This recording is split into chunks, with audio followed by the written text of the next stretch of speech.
as everybody knows, my name's Josh Shady. Doing this about my heroic actions. It's about baby Earl and nursing him up to be an adult. We done tried this video twice. The first time wasn't long enough, and we didn't know we had to have this little chart here. So we went and made the chart, and then we put it up on the wall out there in the hallway, and we started doing our video, but Girly's big ass mouth got in the way of it, and you can't even hear me on the video. So now I'm a little bit aggravated. So this is the third time I'm doing the video, and this is definitely gonna be the last, no matter what.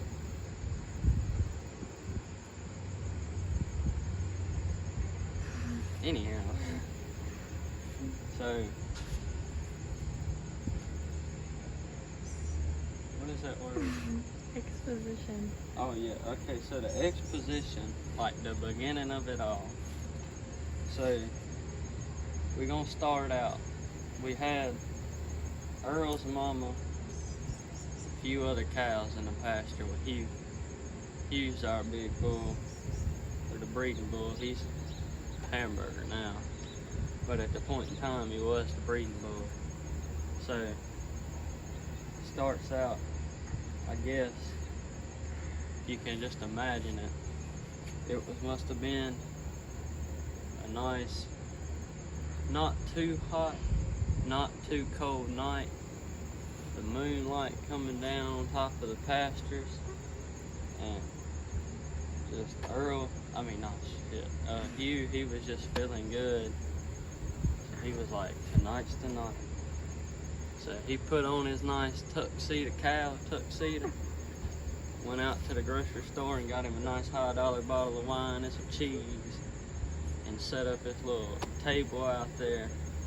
And him and Earl's mama, they sit down and they started drinking wine and eating cheese and mooing about their day. Man, he was like, a couple hours later after they got done watching their movie, he was like, man, it must be time. It must be time. So he took off his little cow suit and yanked off her little, whatever, I don't know, cow dress or whatever it was, something like that. And he was like, it's time. So at that point in time, baby Earl was in the making. I mean, he was like, oh, you know, hey. So then, hey, done got baby Earl's mama. She done got pregnant. So now, you know, ain't nobody know but driving around on the tractor. About a month later, see her, she getting a little bit big. I'm like, man, she must be pregnant, so it's time to palpate. So we take our cows in there and start palpating. Oh, turns out she's pregnant. Well,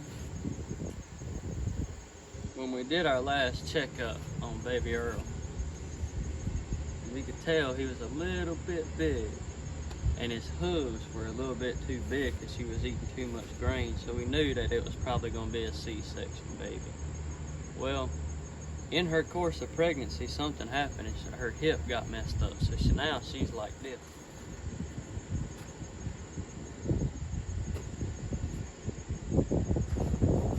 I mean, literally. Like, I'll show you a video of her. Like, that's exactly what she looked like. So, we know it's gonna be trouble. But anyhow, that part was the rise in action. So then, leading up into the climax, we got some more checkups. And we already know that there's no way that if she tried to have it without doing a C-section, she would die and the calf would die. So we had to choose one or the other. Well, really, to tell you the truth, nobody was confident that it would work out in the end anyway. We thought both of them was going to be dead anyhow. But it didn't work out quite that way. So now we're at the climax. So I know it's time. I get on the phone. Ring, ring, ring. Oh, the vets come. 2 of them. Alright. you're gonna learn their names in a little bit. So then we start doing the thing, get out there and start shaving, get the eye down, put it on there, get the scalpel and just cut down through there and blood just running everywhere, and see sign of life in there just a little bit, not too much. But the bad thing was the bag broke, so we know we're on on the clock now. Taking the chains, put it around there, try to pull, ain't coming out, so maybe we'll try from the back side, go to the back side. Chains, put them on there, stop. Pulling again, ain't gonna work. Oh, gotta do it from the side for sure now, so go up there, cut a little bit more, get the chains, get them on there, and then, oh, there he is on the ground right there. So now the work starts. You got the vets over there sewing him up, or sewing up his mama, and then I gotta get down there and I get the towels and I scrub him, trying to get him to wake up, and ain't working. I mean, he looks lifeless. So I know what I gotta do. I roll him over, plug his nose, and that didn't work. Well, I tried to do the little, the bones was too big, couldn't get that to work, so I just started jumping on his chest like that. Finally, I hear a little noise come out of him. It was like a, but gurgly, like that. So then I'm like, uh-oh, throat's clogging up, gonna choke. So I roll him over. He's got his head down, so then you gotta get down there. Put your fingers up his throat, make him throw up all that mucus, so he's like,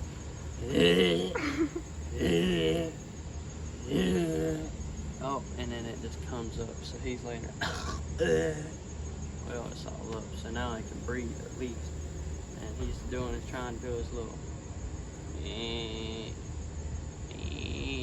well, Mom ain't got no milk, so we know we're gonna have to get some colostrum from somewhere, so I'll start calling around everywhere. Y'all got any colostrum? Nobody's got it, so I dairy farm, call the dairy. Oh, yeah, they got it, so I go up there and I get it at $20, bring it back, give it to him, and then after that we try to introduce the mama to him, and she's mean, she's sitting there stomping, trying to kill him, so we go to get her out of there. Well, then she just,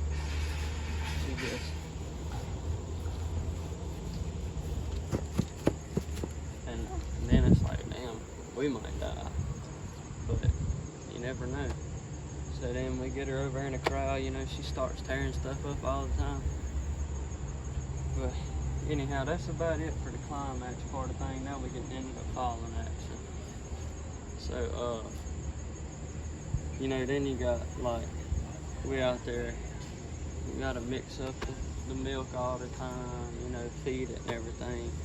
And it's got the bag of milk, so it's the powdered milk. So look, open it, look, open it, and look, 3 scoops. 1, 2, 3, right. In the bottle, right. Then you get your hot water. About half a gallon of water, 3 scoops. So, then do that number. Get you a little whisker. Beat it around. Put your cap on your bottle. Take it over there and you start sucking on that nipple. It's like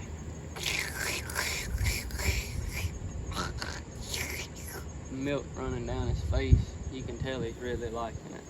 So then after all that, you put him, then a lot of times he would try to puke because it's just so much at one time. But then right at the stage of a couple weeks old, they start getting the runs really bad, like talking about he could shit through a screen door. And it's like, hey, like that. So then you gotta start doing that. You gotta give him like the medicine, and it makes it like shit get hard. And you gotta be careful with that. But anyhow, then, you know, a couple months in, about you're supposed to do it about 3 or 4 in there, but I waited about 6 and then started weaning him off, giving him the grain, you know. And then he started doing pretty good, huh? So then about 8 months, I let him out there with all the other cows, and he's out there making friends. Well, he first storm decided he's gonna come back, then tore up everything again. Look at there, what we gonna do now? He, you know, baby girl, he start tearing up stuff. So, man, I just got him accumulated with the other cows, you know. And then, hey, comes out there, and out there in the pasture, you know, he's doing great.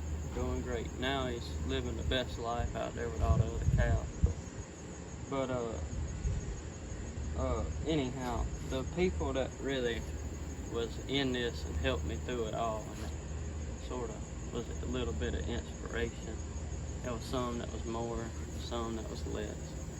So Dr. Lowe, he was a big part of it. You know, he's been helping me for a long time, sort of been a little bit, it's a little bit of a mentor to me, because I don't let many people mentor to me. It's a little bit. And then Dr. Sullivan, he's a little young gun, comes in there, thinks he knows a lot, but in reality, he don't really know too much. But he's learning. But then I would say that the biggest help in all of it was my mom. Man, she come out there, helped me feed Earl, helped me raise him up right. She instilled morals in his brain. And that's really what he needed to grow up and be successful. And now he's, you know, successful and everything. He's out there with the cows. He likes eating Tootsie Rolls. He likes eating Tootsie Rolls a lot. And we gave him Pop Rocks one time. That shit was a bad idea. Don't do that. But anyhow, that's about all I can do, because we got to get out of class. So deal. If it's a little bit short, it'll be all right. I'll make it up to you.